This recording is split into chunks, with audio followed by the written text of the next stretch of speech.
ಒಲಿಂಪಿಕ್ಸ್ನಿಂದಲೇ ವಿನೇಶ್ ಫೋಗಟ್ ಅವರು ಅನರ್ಹ ಆಗಿರುವಂತಹ ವಿಚಾರದ ಹಿನ್ನೆಲೆಯಲ್ಲಿ ಕುಟುಂಬಸ್ಥರು ಕಣ್ಣೀರು ಹಾಕ್ತಾ ಇದ್ದಾರೆ. ಇಡೀ ದೇಶ ಚಿನ್ನದ ಪದಕದ ಮೇಲೆ ನಿರೀಕ್ಷೆಯನ್ನು ಇಟ್ಟುಕೊಂಡಿತ್ತು. ಇಂತಹ ಸಂದರ್ಭದಲ್ಲಿ ಅನರ್ಹ ಮಾಡಲಾಗಿದೆ. ಕುಸ್ತಿಯಲ್ಲಿ 50ರಿಂದ 100 ಗ್ರಾಂ ಹೆಚ್ಚು ಕಡಿಮೆ ಆಗಬಹುದು.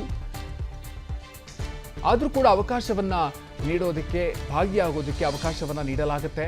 ದೇಶದ ಜನತೆ ಹತಾಶರಾಗುವಂತಹ ಅಗತ್ಯವೇ ಇಲ್ಲ ಅಂತ ವಿನೇಶ್ ಫೋಗಟ್ ಅವರ ಚಿಕ್ಕಪ್ಪ ಹೇಳಿಕೆಯನ್ನು ನೀಡಿದ್ದಾರೆ.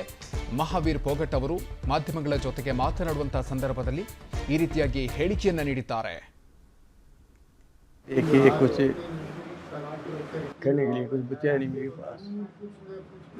जो आज थी सारे देश की थी, गोल्ड मेडल पर और नजदीक जाके वो तो डिस्क्वालीफाई कर दी. मैं तो माँ बाप मेरे को तो दुख है, लेकिन सारे हिंदुस्तान को इस चीज़ का बड़ा दुख है जिसने पूरी आस उम्मीद थी जो गोल्ड मेडल किया और वो नजदीक जा कर के जो हो गया तो सारे देश को दुख है. देखिए जो मेरे को पता लगा, बजरंग योग संहिता से बात हुई थी तो इसमें 150 ग्राम वजन फालतू था, वो वजन नहीं आया ना, तो इस वजह डिस्क्वालीफाई कर दी.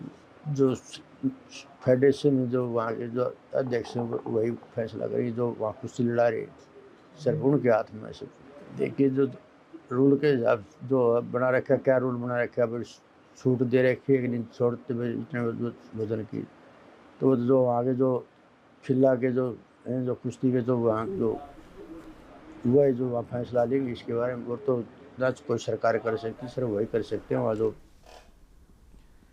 ಬನ್ನಿ ಬಗ್ಗೆ ಇದೀಗ ಮತ್ತಷ್ಟು ಹೆಚ್ಚಿನ ಮಾಹಿತಿಯನ್ನು ಈ ಬಗ್ಗೆ ವಿಶ್ಲೇಷಣೆಯನ್ನು ಮಾಡೋದಕ್ಕೆ ಕ್ರೀಡಾ ವಿಶ್ಲೇಷಕರಾಗಿರುವಂತಹ ಜೋಸೆಫ್ ಹೂವರ್ ಅವರು ನಮ್ಮ ಜೊತೆಗೆ ಜಾಯ್ನ್ ಆಗ್ತಾ ಇದ್ದಾರೆ. ಸರ್ ನಮಸ್ತೆ.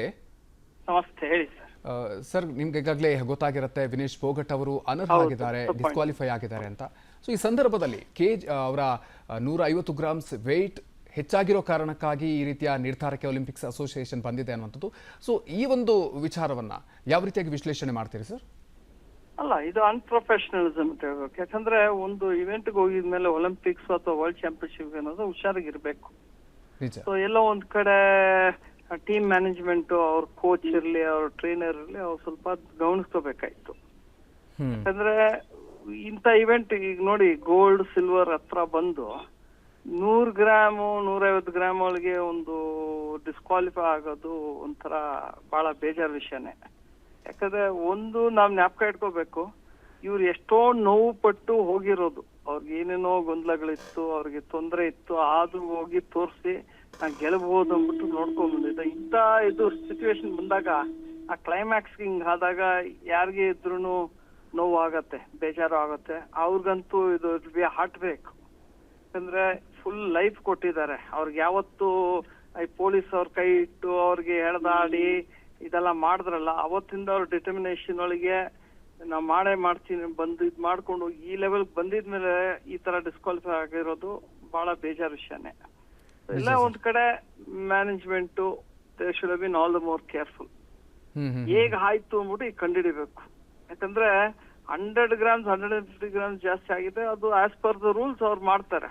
ಅದು as per the rules follow ಮಾಡ್ಲೇಬೇಕು, ಯಾರಿದ್ರು ಒಂದೇನೆ. ಸೊ ಹೆಂಗ್ ಆಯ್ತು ಇದೊಂದು ಈಗ ಕಂಡುಹಿಡಿಬೇಕಾಗಿರುತ್ತೆ. ಯಾಕಂದ್ರೆ ಇದು ಆಗ್ಬಾರ್ತಾ ಇತ್ತು. ದಿಸ್ ಇಸ್ ಟೋಟಲಿ ಅನ್ಪ್ರೊಫೆಷನಲಿಸಮ್ ಅಂತೀವಿ. ಈಗ ಹೌದು, it's responsibility of the player ಅಥವಾ ಈ ಅಥ್ಲೀಟು ಅಂತೀವಿ. ಅದ್ರ ಜೊತೆನೆ it is also the responsibility of the coach of the team management. Indian team management ಅಲ್ಲಿ ಇದೆಯಲ್ಲ, ಹೋಗ್ತಾರಲ್ಲ, ಅವರೆಲ್ಲ ಇದೆಲ್ಲ ಗಮನಿಸ್ಕೋಬೇಕಾಯ್ತು. ಈ ತರ ಲಾಸ್ಟ್ ಮೂಮೆಂಟ್ ಒಳಗೆ 100 ಗ್ರಾಮ್ 150 ಗ್ರಾಮ್ ಜಾಸ್ತಿ ಇದೆ ಡ್ರಾಪ್ ಇದಾದ್ರೆ ಇಡೀ ದೇಶಕ್ಕೆ ಒಂಥರ ಏಟ್ ಬಿದ್ದಂಗೆ ಆಗತ್ತೆ. ಪಾಪ ಅಷ್ಟೆಲ್ಲಾ ಕಷ್ಟಪಟ್ಟು 3 ಒಳ್ಳೊಳ್ಳೆ ವ್ಯಕ್ತಿಗಳನ್ನ ಸೋಲ್ಸಿ ಈ ತರ ಬಂದಿದೆ ಅಂದ್ರೆ ನೋವು ಹಾಗೆ ಆಗತ್ತೆ, ಬೇಜಾರ್ ವಿಷಯನೇ.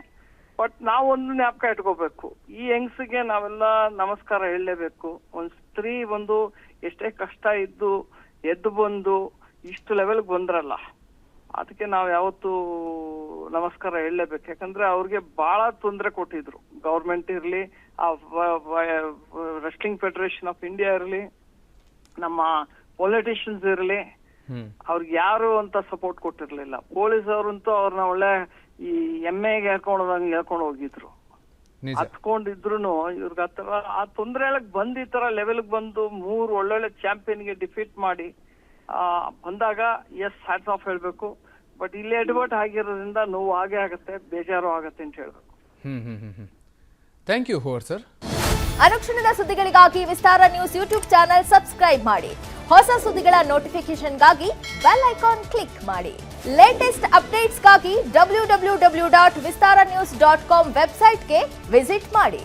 ಅಂಗೈಯಲ್ಲೇ ಜಗತ್ತಿನ ಸುದ್ದಿ ತಿಳಿಯಲು Vistara news Kannada app download ಮಾಡಿ.